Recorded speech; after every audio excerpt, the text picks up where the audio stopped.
오늘은 좀 재밌는 걸 한번 배워보자. 너네들이 살면서 한 분야에서 정점이라는 것, 그러니까 뭐 잘했다, 뭔가 잘했어, 내가 진짜 그 분야를 잘해. 근데 무조건 잘했다 그래갖고 돈이 많을까 없을까? 대한민국 평균 월급이 얼마인 줄 알아? 소득을 한번 생각을 해보자. 중위소득이라는 게 있대. 그러니까 이게 평균 소득이 있어. 또 그러면 중위소득이 뭐냐를 한번 보자고. 평균 소득은 뭐고 중위소득은 뭐야? 대한민국에는 몇 명의 사람이 살아? 5천만.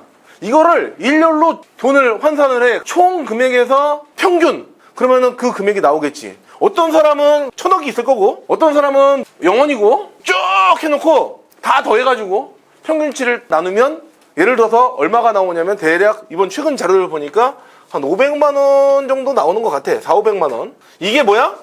평균 4,500만 원인 거야. 왜? 쭉 다 더해갖고 합산해가지고 위에 있는 몇 명 빼고, 몇 천억 이런 사람 빼고 대략 이 정도 나온대. 중위소득. 그러면 다 이 정도 벌어야 될 거 아니야. 쉽지 않지? 왜 쉽지 않을까? 많이 버는 사람들은 진짜 많이 버니까 평균치를 쫙 끌어올리는 거야. 그래서 중위소득이라는 게 나온 거야.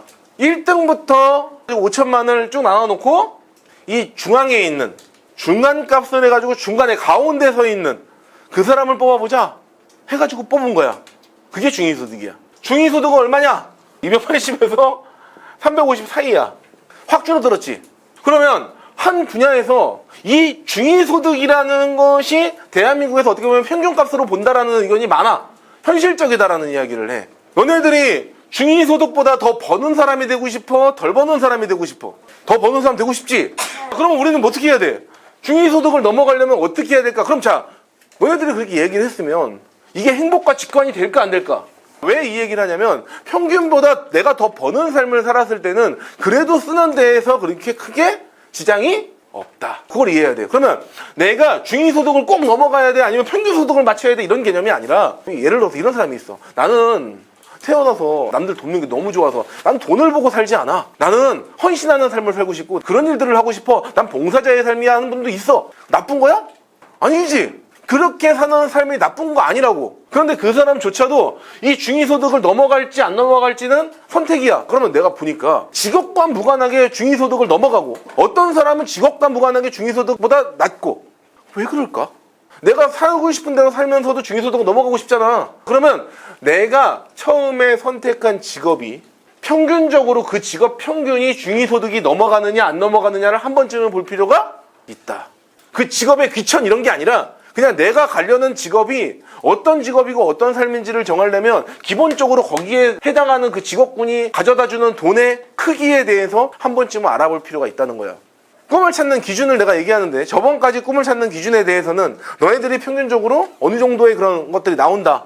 직업군을 바라볼 때 이런 식으로 약간 레이더 딱 끼듯이 대략 측정이 되는, 그게 이제 돈의 흐름을 읽는다 그래. 그러면 너네가 지금 선택하는 일에 대해서 지금까지 하는 거는 하고 싶어 하는 일, 좋아하는 일, 또 잘할 수 있는 일, 나랑 잘 맞는 일을 선택하라고는 했으나 그것과 미세 조정을 해야겠지. 자, 어떻게? 내가 조금 더 괜찮은 곳으로 가려는 방향성을 잡는 거야. 그래서 기본적으로 이 개념을 이해하고 나면, 중위소득과 평균소득의 개념을 이해하고 나면 내가 그 분야를 가갖고 내가 즐기면 어느 정도의 수준. 가수도 마찬가지지. 가수도 세계에 나가가지고 엄청나게 버는 사람이 있을 거고, 아예 누구도 아무도 모르는. 그럼 그 평균 소득으로 봤을 때 내가 그 일을 진짜 즐기지 않으면 할 수 없는 일들, 그것들을 선택하는 거야. 그러면 내가 진짜 즐거워하면서 그쪽에서 중위소득 이상 넘어가려면 어떻게 해야 될까? 그리고 나서 나는 반드시 나는 이 정도까지 올라갈 거야. 이렇게 해서 목표를 잡고 가는 사람과, 내가 그냥 때 되면 해야지, 뭐 하다 보면 되겠지, 이렇게 생각하는 사람이 추진력이 같을 것 같아, 다를 것 같아? 다르겠지. 그래서 내가 원하는 직업이라는 것, 직이라는 것이, 이것을 알고 이해하고 나면은 그 다음부터는 내가 여기서 대충 하려는 게 아니라 진짜 미친 듯이 한번 해보려고 노력을 한다는 거야. 그래서 그 분야에서 어느 정도 비용이 나오는지, 소득이 나오는지에 대해서 공부할 필요가 있어. 그러면은 내가 선택하는 직업이 적어도 이 정도의 확률까지 내가 올라갈 것 같아. 예를 들어서 가수라는 직업을 내가 선택했다라고 하면 적어도 나는 평균적으로 중위소득 이상 올라가는 것까지 나는 이 정도 하면은 문제 없을 것 같아. 이 정도의 플랜을 세워놓는 거지. 그래야지 힘이 세. 그래서 직업과 상관없이 치트키를 하나 알려줄게. 아까 처음에 얘기했는데, 돈을 불러온다. 생각만 해도 좋아 안 좋아? 그러면 알고 싶어 안 하고 싶어? 돈이 돈을 불러오는 방법. 주식도 있겠지. 1,000만 원을 칼이라는 것을 우리가 비교해볼까? 주식은 칼 같은 거야. 내가 잘 쓰면 사람을 살리는 칼이 되고 맛있는 음식을 조리해주는 칼이 되고 잘못 쓰면 죽을 수도 있지. 어떻게 쓰느냐에 따라 달려. 근데 주식도 똑같아. 잘못 쓰면 어떻게 돼? 똑같다고 칼이랑. 그러니까 주식을 도박처럼 하면 안 된다는 거야. 선생님이 얘기하는 거는 주식을 도박처럼 하지 말라는 것이지 주식이라는 칼을 쓰지 말라가 아니야. 그럼 주식을 내가 1,000만 원어치를 들어갔다 치자. 그럼 이게 떨어질 수도 있고 올라갈 수도 있겠지. 근데 시간이 지나면 어떻게 될까? 올라갈 확률이 높다. 지금까지 올라갈 확률이 높았다. 그럼 주식이 왜 시간 지나면 올라간다 그럴까? 안 궁금하냐? 왜 주식이 시간 지나면 올라가? 물가가 올라가니까. 그럼 주식을 1,000만 원어치를 투자했을 때 무조건 결국 10년 이상을 봤을 때는 무조건 올라가. 왜?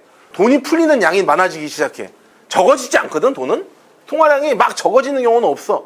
점점 더 조금씩 풀리는 거야. 점점 더 풀리니까 돈이 풀리는 양이 많아지면서 이 주식의 가치가 오르는 것 같은 효과를 내고 실제로 오르는 거야. 시간이 지나고 나면. 그래서 이 1,000만 원은 어떻게 해야 되는지 선생님이 구체적으로 얘기를 들어줄게. 친구한테 돈 빌려주면 받아 못 받아? 친구한테 빌려줄 때는 첫 번째 철칙이 뭐냐면 안 받아도 될 돈만 빌려줘라. 내가 안 받을 돈 그냥 처음부터 준다 생각하고 빌려줘라. 안 받는다 생각하는 거야. 잊어버리는 거야. 나는 빌려준지도 까먹는 거야. 그 정도의 돈 그것만 움직여라. 1,000만 원이 들어갔을 때 장기적으로는 무조건 우상향을 한다는 거야. 이거를 하잔 말이야. 그럼 내가 그냥 적금 들듯이 적금 뭐 몇 년 오랫동안 내가 넣듯이 조금씩 투자를 하라는 거야. 그냥. 그러면은 뭐 예를 들어서 내가 안 써도 되는 돈, 안 받아도 되는 돈이면 내가 원래 뭐 월급이 200만 원이면 월급이 200만 원이야. 그럼 얼마 안 될 수 있잖아. 그치? 아까 중위소득보다 모자랐잖아. 근데 이 200만 원을 가지고 똑같이 A라는 사람은 200만 원을 벌고 B라는 사람은 뭐 400만 원을 벌었어. 그러면은 10년이 지나면은 얘가 훨씬 더 부자가 될 확률이 높겠어? 얘가 높겠어? 얘가 높겠지, B가. 그치? 더 많이 버니까. 근데 실제로 가만히 보니까 B라는 사람은 직업군을 잘 선택했고 정말 괜찮은 소득을 버는데도 불구하고 이 친구는 결국 10년 지나갖고 나면 모으는 돈이 없는 경우도 내가 많이 봤고 이렇게 적게 버는 친구들 역시 돈 관리를 잘하게 되면 얘보다 나중에 시작 지나고 보니까 훨씬 더 많이 벌더라. 그 이유가 뭐냐? 이 친구는 예를 들어서 200만 원이면 한 50만 원 정도를 모은 거야. 이렇게 칼이라는 걸 써서. 이게 수익이 여러 가지가 나오는데 주식이 오르는 수익이 있어. 요거는 나중에 매각하면 들어오는 돈이지. 또 하나가 있다. 배당 수익이라 그래. 배당은 뭐냐면 회사를 샀어. 주식은 회사를 사는 거야. 회사의 일부를 사는 거야. 근데 주식이 예를 들어서 우리가 이제 예를 들어서 뭐 오케팅이다 100%라는 주식이 있으면 여기에서 1%를 소유하게 되면은 이 1%에 대해서 1년 동안 번 거 또는 6개월 동안 번 거 3개월 동안 번 거에 대해서 나눠주는 거야. 이 회사가 수익을 봤으니까 이 정도 나눠줄게 라고 해가지고 나눠주는 시스템이 배당이야. 그럼 배당 수익이 나올 수 있다는 것은 내가 꾸준히 넣으면 200만 원인데 여기 50만 원에다가 꾸준히 넣어서 배당 수익도 받고 결국은 또 다른 개념을 알려줄 건데 여기 부동산이라는 개념이 있지. 그러면 요 두 가지를 활용해가지고 나중에 수익을 창출시킬 수가 있어. 자, 그러면 50만 원을 가지고 내가 꾸준히 넣으면은 여기에서 돈이 계속 불어나기 시작하면서 얘가 뭐 51만 원, 52만 원, 또 매달 넣으니까 결국은 이게 5천만 원이 됐을 때 얘가 한 6천, 7천 정도 되는 거야. 근데 돈 모으는 재미가 있어 없어? 있겠지. 그러면 이렇게 돈이 모이는 상황에서 계속 쓰고 있는 친구랑 당연히 격차가 벌어지기 시작해. 그럼 그 다음부터는 이 큰 돈을 이 시드머니라는 것을 통해서 계속 불려나가면서 부동산을 살 수도 있어.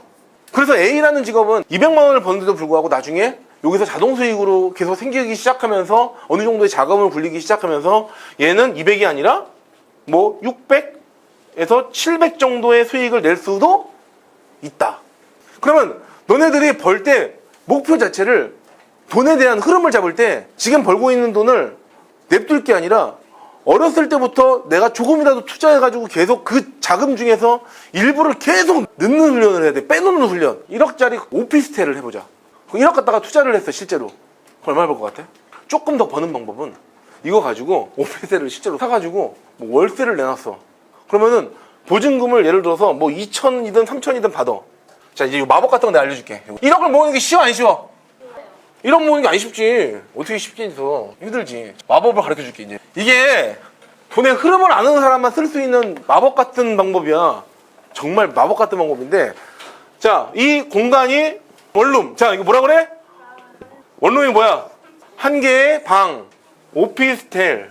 이거의 시가는 1억. 자, 정했어. 이걸 사면 여기에는 평균적으로 2천에 50 또는 55의 월세, 보증금이 형성된다. 보증금은 뭐야? 거기에 살고자 했을 때 들어가는 기본적인 비용, 보증금. 월세는 뭐야? 월에 내가 내는 돈. 내가 여기서 살고 싶으면 어떻게 해야 돼? 요 보증금을 낸 상태에서 월세를 매달 내야 돼. 근데 이 보증금이 없으면은 이 월세를 낸다 그래도 그 사람이 있게 해줘, 안 있게 해줘? 안 있게 해줘. 자, 이게 보증금의 개념이야. 기본적으로 이 보증금의 개념과 월세의 개념을 명확하게 이해해야 돼, 내가. 그러면 다시 얘기할게. 보증금 2천에 월세가 50에서 55야. 보증금 2천은 무조건 오는 사람이 내야겠지. 자, 너가 1억에 이걸 소유했다고 치자. 그러면 이걸 내는 사람이 들어오면 너는 얼마 들어가는 거야? 얼마의 돈이 있어야 돼, 이거 살려면? 이게 1억짜리야, 이 아름다운 집이. 그리고 보증금이 2천이다. 그러면 네 돈이 얼마 들어가야 돼, 너의 돈이? 8천. 8천이 있으면 요 보증금 2천을 받으니까 1억짜리를 사고 내가 8천은 내 돈이고 2천은 보증금이면 되지. 받으면 되잖아, 그지? 여기서 또 하나의 팁. 창조경제 뭐야? 1억을 가지고 했을 때 내가 대출을 끼면 어떨 것 같아? 8천 중에서 1억 가지고 이제 빌리는데 얼마큼 빌려주냐? 우리가 6천만 원 빌리자고. 6천만 원을 빌렸어. 신용도 껴서. 담보 살짝 넣고. 그럼 6천만 원을 빌리면 내가 내야 되는 돈 얼마일 것 같아? 얼마가 들어가야 돼? 6천을 빌렸고 2천이 보증금 받았으면 내 돈 얼마야? 2천만 원. 2천만 원 모으는 거 쉬워, 안 쉬워? 1억보다 쉽겠지. 1억보다 쉬울 거 아니야, 그지? 그러면 2천만 원에서 3천만 원 정도가 있을 때 예를 들어서 이렇게 투자를 했을 때 그럼 벌어들이는 수익이 얼마일 것 같아? 맞춰봐. 이 모든 짓을 했을 때 이 복잡하고 어렵고 이 뭐 지금 생각만 해들어도 막 이렇게 복잡한 이 돈에 대해서 움직였을 때 나에게 오는 수익은 얼마일까? 1억짜리 집이 있는데 이거를 가지고 내가 6천만 원을 빌렸다 치자. 이거 가설이야. 이렇게 안 되는 경우도 있어. 근데 거의 이 비슷한 흐름대로 간다고 봐야 돼. 뭐 세금 나가고 뭐하고 뭐 다 계산하면 머리 너무 아프니까 6천만 원을 잡고 나한테 은행이 돈을 빌려줬는데 4%에 빌려줬다고 치자. 그럼 6천만 원에 4% 이자면 얼마일 것 같아? 연에 240만 원이야. 연에 4%면? 그럼 연에 240만 원이면 월에 내가 얼마를 내는 거야? 응? 월에 20. 맞지? 12개월이니까. 그럼 내가 6천만 원을 빌린 대가로 얼마를 준다고? 은행에다가 월 20만 원. 6천만 원 내가 빌렸고 월에 20만 원씩 줬어. 은행한테 갚는 거야. 그럼 월 20만 원을 내가 내는데 여기서 아까 얼마를 벌어? 내가 2천만 원을 들고 있으면 50에서 55를 번대. 얼마를 버는 거야? 얼마를 투자하고 얼마를 버는 거야? 2천이라는 돈이 들어가고 월 30에서 35가 수익이 되네. 그럼 이거를 또 이자로 하면 얼마야? 360. 12 곱하니까. 여기 2천을 넣었을 때 360이 나오면 몇 프로게? 8%야, 8%. 알았지? 2천을 가지고 8%의 수익을 내서 월에 30만 원에 내가 수익을 내기 시작하네. 그럼 반대로 해볼까? 이거 갖다가 곱하기 5번을 이 짓을 하면 어떻게 돼? 얼마야? 월에 150이잖아. 1억 가지고 월에 150의 수익을 낸 거네? 지금 이게 현실이야. 이렇게 돼, 진짜. 이런 식으로 거의 이거랑은 조금 차이는 있어.